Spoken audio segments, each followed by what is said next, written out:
My wife handed me divorce papers with my morning coffee, expecting tears and begging. Instead, I smiled and signed every page without reading them. She thought she was destroying me, but she had no idea I'd been 3 steps ahead for months. What happened next completely shattered her world. My name is William Winters. I'm 48 years old, and I run an IT consulting business that helps small companies set up their computer systems. It's steady work, pays well enough to keep us comfortable in our house in Riverside Heights. At least, it kept us comfortable until the morning I found those divorce papers sitting on the kitchen counter like a restaurant bill. Charlotte had positioned them right next to my coffee mug. Not accidentally, mind you. She's always been precise about these things, arranging everything just so. The papers were crisp, obviously fresh from some downtown law office that charged by the hour just to breathe their air. I picked up my coffee first, took a long sip, and stared at the legal documents. 22 years of marriage reduced to a stack of forms with little yellow sticky notes marking where I needed to sign. Charlotte walked in from the hallway, still in her yoga clothes. She'd been going to those classes 3 times a week for the past year, though I'd started noticing she never seemed particularly flexible when she came home. "I want a divorce, William," she announced, not even looking at me.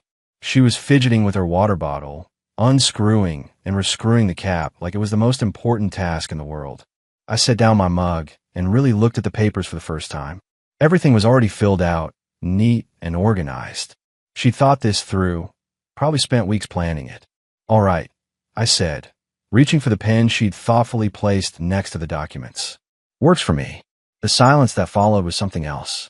I could practically hear the gears grinding in her head as she processed my response. She'd probably rehearsed this scene a dozen times, maybe even practiced it in front of her bathroom mirror. But I'm guessing none of her rehearsals included me, just agreeing. I started signing the papers, 1 page at a time. My signature looked the same as it always did, steady, clear, no shaking hands or dramatic flourishes. Just William Winters doing what William Winters does, handling business efficiently. "That's it," Charlotte finally asked, her voice pitched higher than normal. "You're not going to ask why? You're not going to fight for us?" I looked up at her then, really looked. She was beautiful, no denying that. 45 years old, and she could still turn heads when she walked into a room. But there was something different in her eyes now, something that had been growing for months. Distance, maybe, or guilt. "Should I fight for us, Charlotte?" I asked, keeping my voice level. "Because from where I'm sitting, it looks like you've already made up your mind about everything." She opened her mouth like she was going to say something, then closed it again. I finished signing the last page and slid the papers back across the counter to her. "There you go," I said, picking up my coffee again. "All set." Charlotte stood there for another minute, maybe waiting for me to break down or beg her to reconsider. When that didn't happen, she gathered up the papers and walked out of the kitchen without another word. I sat there drinking my coffee, listening to her footsteps echo through the house, and realized I felt lighter, like I'd been carrying a weight I didn't even know was there. The truth is, I'd been collecting evidence for months without even realizing it. Not because I was trying to build a case against Charlotte, but because when you work in IT, you notice patterns. Data doesn't lie, and neither do credit card statements. It started with small things. Charlotte had always been predictable with money. Groceries on Tuesdays, gas on weekends, her monthly hair appointment on the first Friday. But around 6 months ago, new charges started appearing. Expensive lunches at restaurants I never heard of. Hotel bookings in our own city. Why would someone need a hotel room 20 minutes from home? Then there was the perfume. Charlotte had worn the same scent for years, something light and floral she'd picked up at Nordstrom. But lately, when she came home from her book club meetings, there was something different. Heavier, more exotic. The kind of fragrance that clings to clothes when you've been somewhere you shouldn't be. The biggest red flag was her phone behavior. Charlotte used to leave her phone everywhere: kitchen counter, coffee table, bathroom sink. Now it was glued to her hand, face down whenever she set it down, and she developed this habit of taking it to the bathroom every single time. But the real smoking gun was her car's GPS history. Last month, I'd helped her update the navigation system when it started glitching. While I was scrolling through recent destinations to clear some memory, I noticed addresses that didn't match her usual routine. A downtown apartment complex, a wine bar in the business district, places Charlotte had never mentioned visiting. I didn't confront her about any of it. What was the point? If someone wants to leave, they're going to leave regardless of what you say or do. And honestly, part of me was curious to see how long she'd keep up the charade. The morning she handed me those papers, I felt something close to relief. Not because I wanted our marriage to end, but because the pretending was finally over. No more wondering if I was imagining things. No more second-guessing myself when she came home with stories that didn't quite add up. Charlotte was upstairs now, probably calling her lawyer to confirm the papers were signed. I could hear her voice through the ceiling, excited and animated in a way she hadn't sounded around me in months. I finished my coffee and opened my laptop again. My clients were depending on me to manage their portfolios, and the market doesn't care about personal drama. Besides, staying busy would keep my mind off the fact that my wife of 22 years had just walked out of my life as casually as she'd walk out of a grocery store. Funny thing about endings, sometimes they feel more like beginnings. 3 days after Charlotte got her signed papers, she assembled her crisis management team at Bella Vista, that overpriced brunch place downtown, where they charge $15 for avocado toast and call it artisanal. I knew about the meeting because Paige Barrett posted a photo of their mimosa tower on Instagram with a caption, "Supporting my girl through tough times." Paige had been Charlotte's closest friend since college, though I'd never understood why. She was the type of woman who collected other people's drama, like some folks collect vintage wine. Always stirring the pot, always ready with advice that somehow made situations worse instead of better. The group included Rachel Stone, who'd been divorced twice and treated it like a competitive sport, and Michelle Harper, whose main qualification for giving relationship advice was that she'd been married to the same guy for 15 years despite clearly despising him. I found out about their entire conversation because Rachel, bless her heart, had a few too many mimosas and called me later that evening. Rachel had always liked me better than she liked Charlotte, probably because I'd helped her navigate her second divorce settlement without charging her my usual consulting fee. "William," Rachel said when I answered, her words slightly slurred, "I just wanted you to know that your wife is completely delusional." "How so?" I asked, genuinely curious. "She's sitting there telling us how you just signed the papers without a fight, like you didn't care about 22 years of marriage," Rachel explained.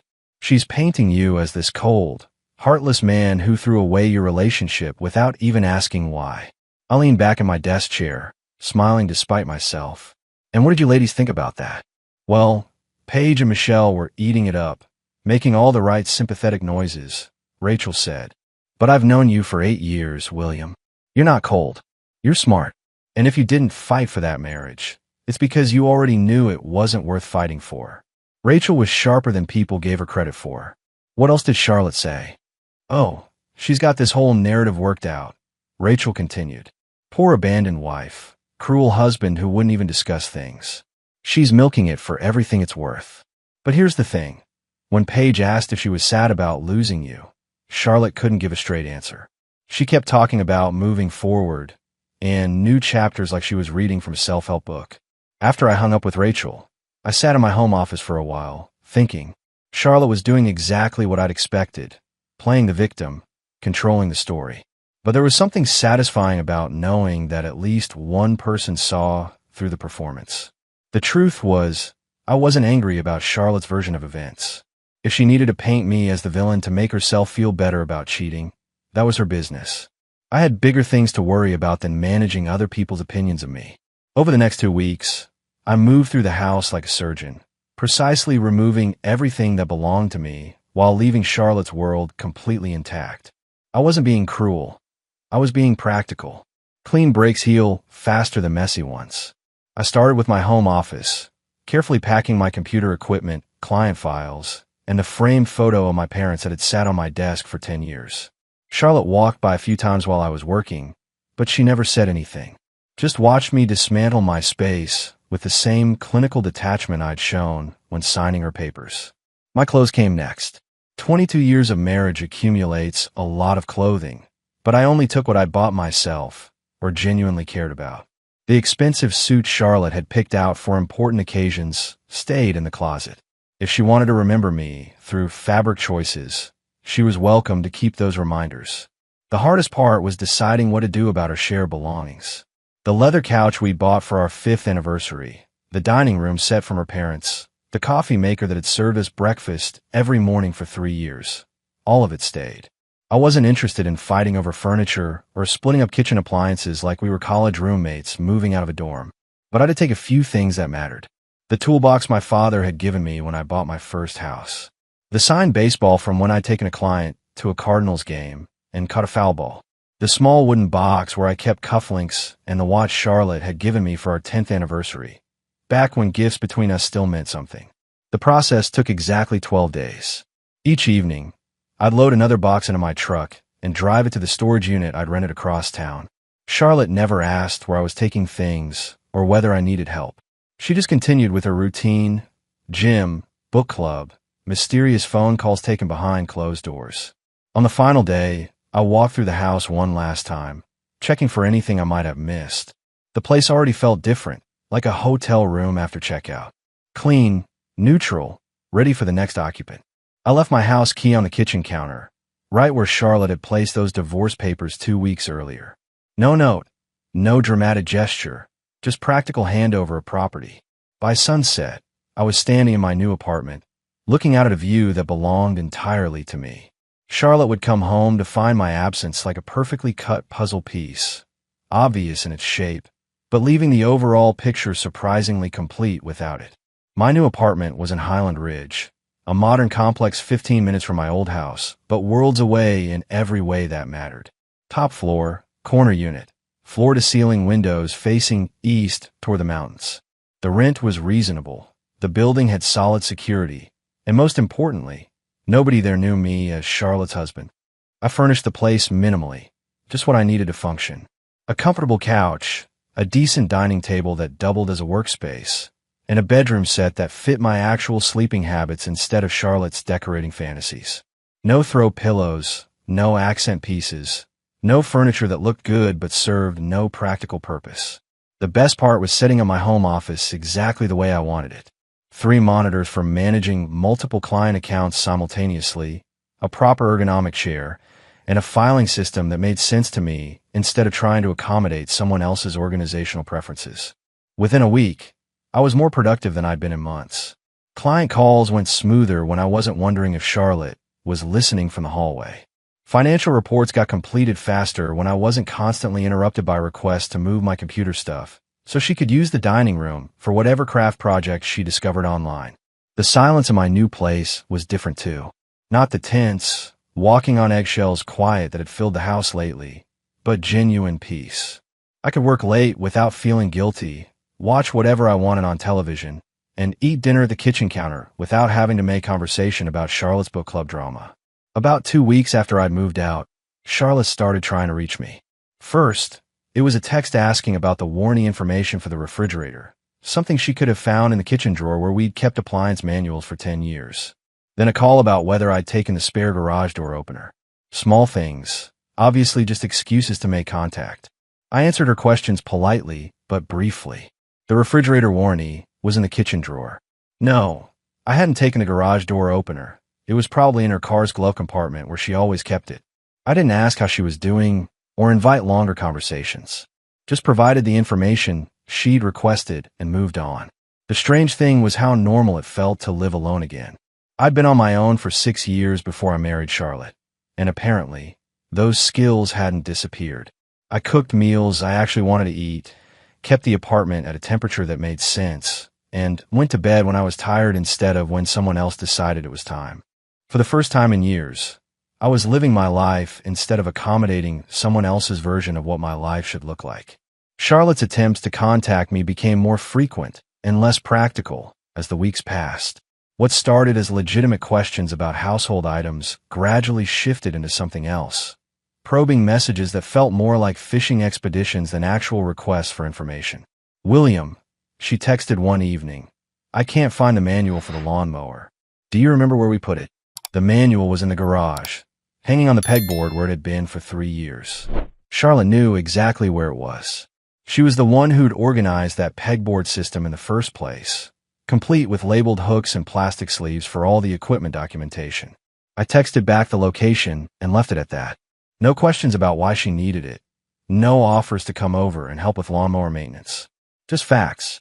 A few days later, She called while I was reviewing a client's retirement portfolio. I almost didn't answer, but Charlotte had never been the type to call repeatedly, so I figured it might be genuinely important. "Hi, William," she said when I picked up. Her voice had that carefully casual tone people use when they're trying to sound normal about something that's clearly bothering them. "I was just wondering if we could maybe talk sometime." "About things." "What kind of things?" I asked, minimizing the spreadsheet on my screen, but not closing it entirely. "Well, I feel like this whole divorce situation happened so fast," Charlotte said. "I mean, we were married for 22 years. Don't you think we owe it to ourselves to at least discuss what went wrong?" I leaned back in my desk chair, looking out at the mountains in the distance. "Charlotte, you handed me divorce papers that were already filled out. You'd obviously thought about this for a while before that morning. What's left to discuss?" The silence stretched long enough that I wondered if the call had dropped. Finally, Charlotte said, "I just think it's strange that you didn't even ask why I wanted the divorce. Most people would want to understand what happened. Most people probably don't spend 6 months watching their spouse come home with someone else's cologne on their clothes." I replied, keeping my voice conversational. Another long pause. "I don't know what you mean by that." "Sure you do," I said. "But it doesn't matter now. You wanted out, you got out. We're both free to move forward however we want." "But William Dash," she started. "Charlotte," I interrupted gently. "I need to get back to work. Was there anything else you actually needed?" She hung up without answering. I turned back to my computer screen and finished reviewing the retirement portfolio, but part of my mind stayed focused on that phone call. Charlotte wasn't reaching out because she missed me or regretted her decision. She was reaching out because my reaction wasn't fitting her narrative, and that was making her uncomfortable. She'd expected anger, drama, maybe desperate attempts to win her back. Instead, she got practical responses and polite disengagement. And apparently, that was somehow worse than the explosive confrontation she'd been prepared to handle. The call came on a Thursday evening while I was debugging a client's network configuration. The number wasn't in my contacts, but something about the area code made me answer. "Dad," I nearly dropped my phone. Sebastian's voice, deeper now than when I'd last heard it 3 years ago, but unmistakably my son. "Sebastian," I said, closing my laptop immediately. "Where are you?" "Phoenix," he replied. "I just heard about your divorce. Mom called me yesterday." My ex-wife Linda had remarried when Sebastian was 12 and moved to Arizona with her new husband. Our son had chosen to stay with them through high school, and I'd respected that decision even though it meant seeing him only during summer breaks and holidays. Now he was 26, running his own software development company, and apparently keeping tabs on my life from 2 states away. "How much did your mother tell you?" I asked, genuinely curious about what version of events had reached Phoenix.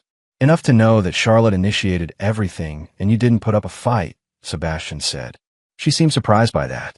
Said it wasn't like you to just accept something like this without getting all the facts first. Linda knew me well enough to recognize when my behavior didn't match my character. We'd been divorced for 15 years, but our split had been amicable. Just 2 people who'd gotten married too young and grown in different directions. No cheating, no drama, just honest recognition that we wanted different things from life. "Your mother's right," I said. I had to get the facts first. Just didn't see any point in fighting over something Charlotte had already decided. "Want to tell me what really happened?" Sebastian asked. I found myself smiling. My son had inherited my analytical mind and Linda's direct communication style. He wasn't asking for gossip or drama.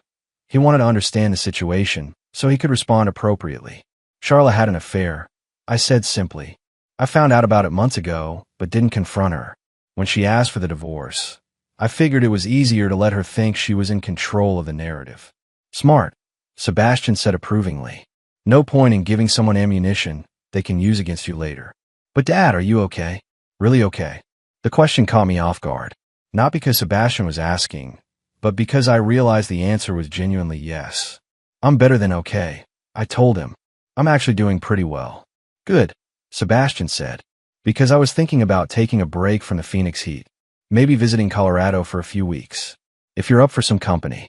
I looked around my quiet apartment, imagining Sebastian's laptop set up at my dining table, both of us working on our respective projects in comfortable silence the way we used to when he was a teenager. "I'd like that," I said. "I'd like that a lot." "Great. I'll book a flight for next week," Sebastian said. "Fair warning, though. I'm probably going to want to hear the whole story. And I mean the whole story. After we hung up, I sat in my apartment feeling something I hadn't experienced in months. Genuine excitement about the future. Sebastian arrived on a Tuesday morning with 2 suitcases, a laptop bag, and the kind of confident energy that successful 26-year-olds radiate when they've figured out how to make money doing what they love. He looked like a younger version of me, but with Linda's green eyes and a social ease that neither of his parents had ever possessed. "Nice place," he said, dropping his bags in the guest room and immediately gravitating toward the windows. "Great view, good natural light for working. You always did know how to pick locations." We spent the first day catching up on the basics. His company was developing custom software for medical practices, and business was booming. He'd bought a house in Scottsdale, was dating a nurse named Katie who sounded suspiciously perfect from his descriptions, and had started investing in real estate with the confidence of someone who'd never experienced a major market crash. That evening, over dinner at a steakhouse downtown, Sebastian finally asked the question I'd been expecting. "So tell me about Charlotte," he said, cutting into his ribeye with surgical precision. "What was she like when you first met her?" I thought about that for a moment. "Charming," I said finally. She was working as a marketing coordinator for a tech startup, very focused on her career, very sure of what she wanted from life. We met at a networking event, and she was the kind of woman who could work a room without making it obvious. "And when did things start going wrong?" "They didn't go wrong exactly," I said. "They just changed." Charlotte always needed to be the center of attention, but in the early years, that energy was directed outward. She was building her career, making connections, climbing the ladder. But after she hit a certain level of success, that need for attention turned inward. Our marriage became another project for her to manage. Sebastian nodded thoughtfully. "And the affair?" "Started about 6 months ago with a guy named Derek Walsh. Personal trainer, 28 years old. Exactly the kind of person Charlotte would choose if she wanted to feel young and desired again." "Did you ever think about confronting her directly?" I shook my head. What would have been the point? If someone wants to cheat, they're going to cheat. If someone wants to leave, they're going to leave. Fighting about it just gives them more ammunition to use against you later. Sebastian leaned back in his chair, studying me with those analytical green eyes. "You know what's interesting, Dad? You're handling this divorce better than Mom handled yours. And that one was mutual." He was right. Linda and I had spent months in counseling, trying to figure out how to untangle 15 years of shared life without destroying each other in the process.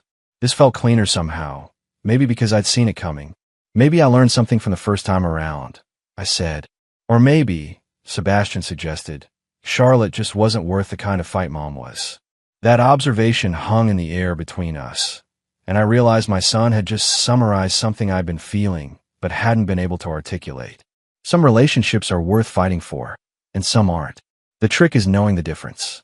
It was raining the kind of steady, persistent rain that makes you question why anyone chooses to live in Colorado when Sebastian and I were just finishing dinner. We'd ordered Italian takeout and were discussing his plans to expand his software company when the building's front desk called. "Mr. Winters," the security guard said, "there's a woman here asking to see you. Says her name is Charlotte Winters, and she's your wife." I glanced at Sebastian, who raised an eyebrow but said nothing. "Let her come up," I told the guard. "You want me to disappear for a while?"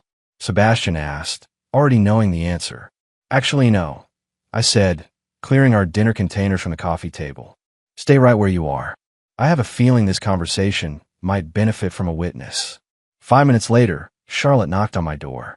When I opened it, she looked like she'd been caught in the rain for longer than the elevator ride suggested. Her hair was damp, her makeup slightly smudged, and she was wearing the kind of expensive casual clothes that were supposed to look effortless, but probably cost more than most people's mortgage payments. "William," she said, stepping into my apartment without waiting for an invitation. "We need to talk." She stopped short when she saw Sebastian sitting on my couch, laptop open, looking completely at home. For a moment, her composure slipped, and I saw genuine confusion in her eyes. "Charlotte," I said calmly, "this is my son Sebastian." "Sebastian, this is Charlotte." Sebastian stood up and extended his hand with the kind of polite professionalism he'd learned in business meetings. "Nice to meet you, Charlotte. Dad's told me a lot about you."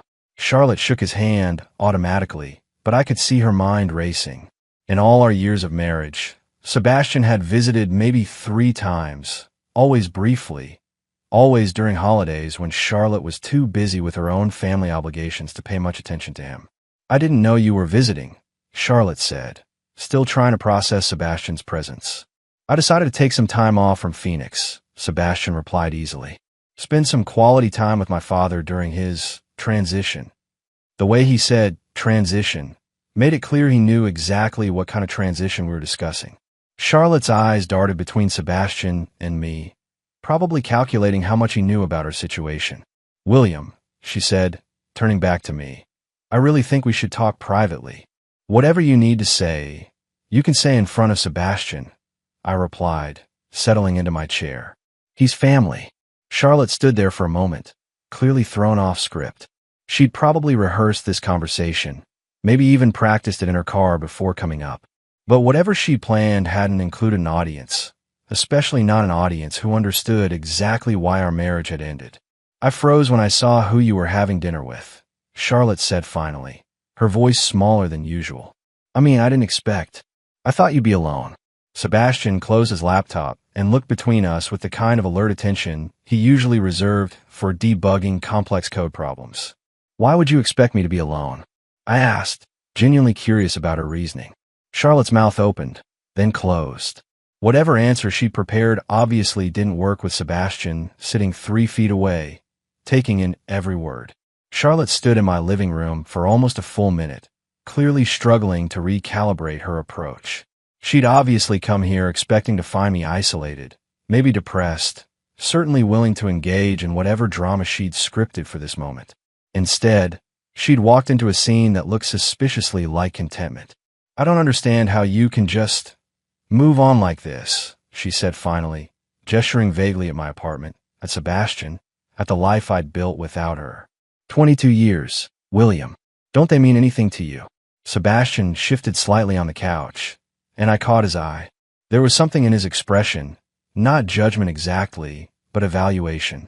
He was watching Charlotte the same way he'd analyze a software problem, looking for the logic behind her statements. "They meant everything to me," I said quietly, "right up until you decided they didn't mean anything to you." "That's not fair," Charlotte protested. "You don't know what I was going through. You don't know how lonely I felt, how disconnected we'd become." "You're right," I agreed. "I don't know those things. Because you never told me. Instead, you told Derek Walsh." The name hit Charlotte like a physical blow. Her face went pale, and she took a step backward. "How did you dash?" she started. "Hotel charges on her credit card," I said simply. "Phone records. GPS history from your car." "Charlotte, I work in IT. Digital footprints are kind of my specialty." Sebastian made a small sound that might have been approval. Charlotte looked between us again, probably realizing for the first time that she'd been outmaneuvered from the beginning. "So you knew," she said, her voice barely above a whisper. "This whole time you knew." "I knew," I confirmed. "And I also knew that confronting you about it would just create more drama without changing anything. You'd already decided what you wanted. I just made it easier for you to get it." Charlotte sat down heavily in the chair across from me, like her legs had suddenly stopped working properly. I thought you'd fight for us. I thought you'd at least try to save our marriage." "Why would I fight to keep someone who didn't want to be kept?" I asked. "That's not love, Charlotte. That's desperation." Sebastian closed his laptop completely now, giving the conversation his full attention. I could see him processing everything, not just the words, but the dynamics, the way Charlotte had expected one response and gotten something completely different. "I made a mistake," Charlotte said, tears starting to form in her eyes. "Derek and it's over. It was never really anything serious. I got confused. I'm sorry it didn't work out," I said, and I meant it. Not because I wanted Charlotte back, but because I didn't wish pain on anyone, even someone who'd caused me plenty of it. "William," she said, leaning forward in her chair, "is there any chance we could try again? Start over?"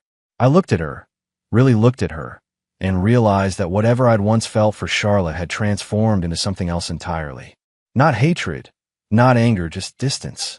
Like looking at a photograph of a place you used to live but could barely remember. "No," I said gently. "There isn't." Charlotte sat there for another moment, then stood up slowly. "I should go." I walked her to the door, and As she stepped into the hallway, she turned back one more time. "I hope you're happy, William," she said, and for the first time since she'd arrived, her voice sounded genuinely sincere. "I am," I told her. "I really am." After she left, Sebastian and I sat in comfortable silence for a while. Finally, he opened his laptop again and said, "Well, that was educational. What did you think?" I asked. "I think," Sebastian said, typing something into his computer, "you handled that exactly right. And I think you're going to be just fine without her." Looking around my apartment, at my son working on his laptop, at the life I'd built for myself, at the peace I'd found in my own space, I realized he was absolutely right.